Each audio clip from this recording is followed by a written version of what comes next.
qu'est-ce qu'ils ont pu nous casser les pieds avec leur littérature réaliste, naturaliste, socialiste, réaliste socialiste, nationale socialiste, républicaine, prolétarienne, arienne, jésus-marienne, ovarienne, humaniste, poético-humaniste, futuriste, surréaliste, existentialiste, engagé, tiers-mondiste, misérabiliste, raciste, antiraciste, régionaliste, historique, pornographique, de voyage, de science-fiction, féminine, hollywoodienne, chic, cucul, crade, gay, scout, série noire, de gare, d'autobus, de métro, d'aéroport, de vieilles filles anglaises, d'avant-garde, d'arrière-garde, d'asile de fous.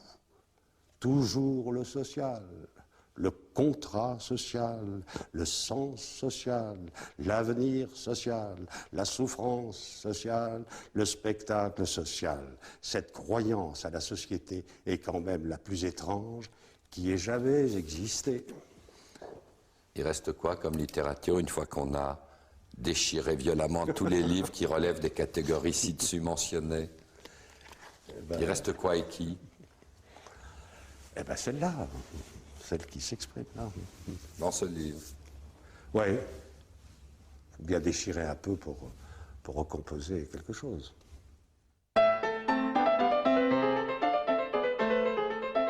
Souvent, les héros de vos livres ont à peu près votre âge. Là, c'est un Philippe Solers de 23 ans, héros de Bordien, révolutionnaire caché. Il est plus âgé à la fin. Enfin, oui, on ne sait pas combien de temps ça dure. C'est quelqu'un... oui, c'est quelqu'un qui a envie de se suicider. Et puis, parce qu'il trouve que ça va comme ça. Bon, puis l'époque est mauvaise. Et puis, il se trouve qu'il a une sorte d'expérience bizarre. On ne sait pas si c'est un vertige, une hallucination. Il décrit quelque chose comme une ouverture de l'espace bizarre. Il est dans sa chambre, c'est un trou à rats. Ça. Puis, il ne se suicide pas. Puis alors, à partir de là, il va faire des rencontres. La provocation du livre, c'est le bonheur contre la bêtise? Oh, le bonheur, c'est pas suffisant. C'est presque du fanatisme. Oui. C'est un éloge de l'emploi du temps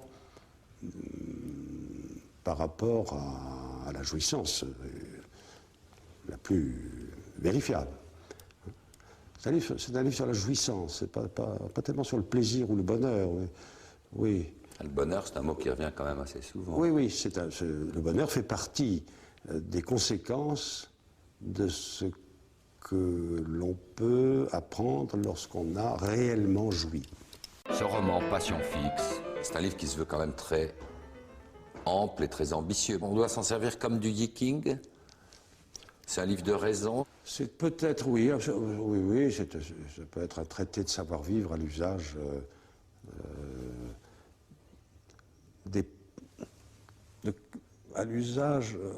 de qui aurait dépassé le concept de génération. Les morts sont plus vivants que les vivants, désormais, mais ça c'est très nouveau, très surprenant. Je trouve que c'est une chose extraordinairement surprenante à vivre. Le poids des morts? Non, la vivance, la vie qui arrive des morts. Enfin, Bach, par exemple, passe par là, d'autres. C'est ça, l'idée, c'est que plus les vivants sont des morts vivants, plus négativement, dans le négatif des choses, enfin, c'est étrange le point où on en est là, plus tous ces morts seraient là, comme ça, très tranquillement. C'est l'idée, c'est pour ça qu'il y a Cyrano de Bergerac. Qu'est-ce qu'il raconte? Il raconte qu'en arrivant dans les états du soleil, eh bien finalement, on va avoir des conversations grâce à des appareils, c'est toute l'utopie de l'époque, peu importe. Mais enfin, on aura des conversations avec Descartes de son temps. Hein. Tous les philosophes sont là, on va pouvoir s'entretenir avec eux.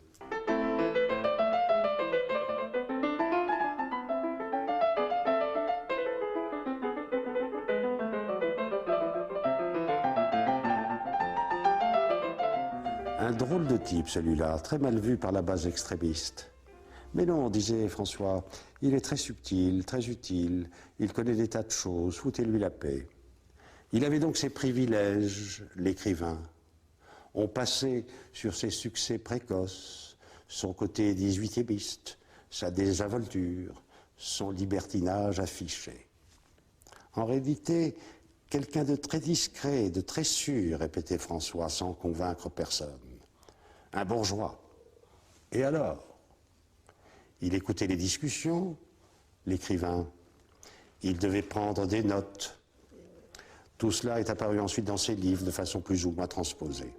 Il a été mal jugé, alors qu'il serait facile d'établir qu'il a toujours été en mission, plus ou moins secrète, à Rome ou en Chine.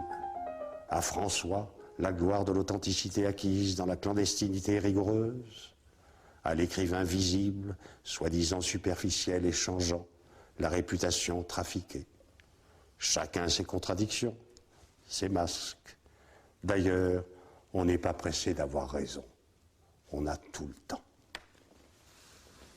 C'est qui cet écrivain? Pas un type que je connais. C'est Solers par Solers. Un type que je connais. C'est entièrement Solers par Solers. Ah, mais Solers, on a marre avec Solers. Ah bah oui, mais là, il est en 8 lignes, résumé tel que par ses ennemis. Il y a encore, tiens, puisque je citais Céline, dans une lettre, Céline, ah, Céline, ah, comment on dit ça, foutre ce Céline. On n'en pensera jamais autant de mal que moi, dit-il. Et qu'est-ce qu'il a pu me faire comme chagrin?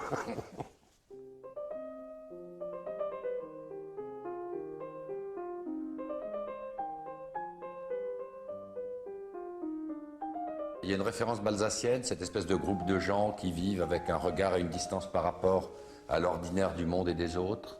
Oui, il y a une dimension conspirative, bien sûr. Vos sociétés secrètes ne visent pas à manipuler le monde et à... Au contraire, elles consistent à se défendre de la manipulation. Vous avez à votre disposition, dans le temps où nous sommes aujourd'hui, c'est-à-dire où tout paraît fermé, calculable, empilable, vous avez, il suffit d'une bonne bibliothèque, d'heures de bibliothèque, vous avez une richesse énorme que personne ne voit. Bon, il y a le mot fameux d'Héraclite, hein, les ânes mangent la paille et négligent l'or.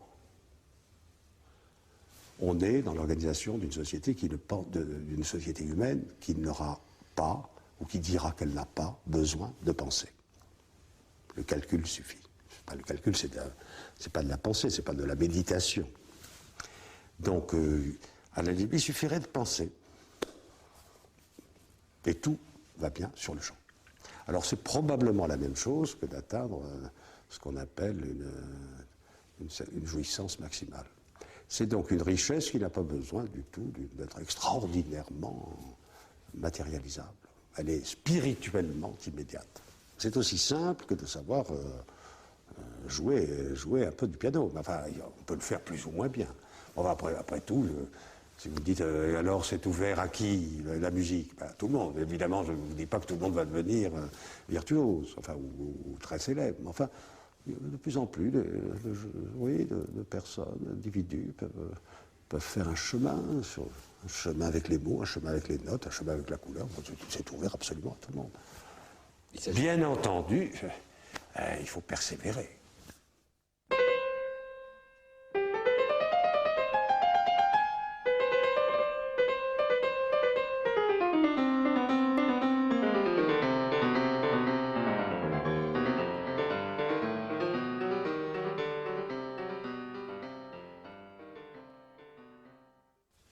On va faire comme dans le livre. Question. Tu te souviens de notre passage sur Terre? Oui, c'était pas mal un peu confus. J'essaye de mettre de l'ordre. Tu y arrives? Je crois. Par moment. Ah, par moment, oui. Et il y a une phrase qui dit « On s'en est tiré ». Voilà, oui. On s'en est tiré. Oui. Oui, on peut avoir l'impression de s'en être tiré quelquefois, oui. Oui, ça ne veut pas dire qu'on s'en tirera toujours. Il faut de temps en temps se dire, tiens, on s'en est tiré. Bonsoir. Ah oui, quelle belle soirée. Où est-ce qu'on est là déjà? À Rome ou ailleurs? On s'en est tiré, mais ça vaut dans le moment où c'est dit. Mais les périls à chaque instant sont tels que... N'êtes-vous pas mortel, mon cher monsieur?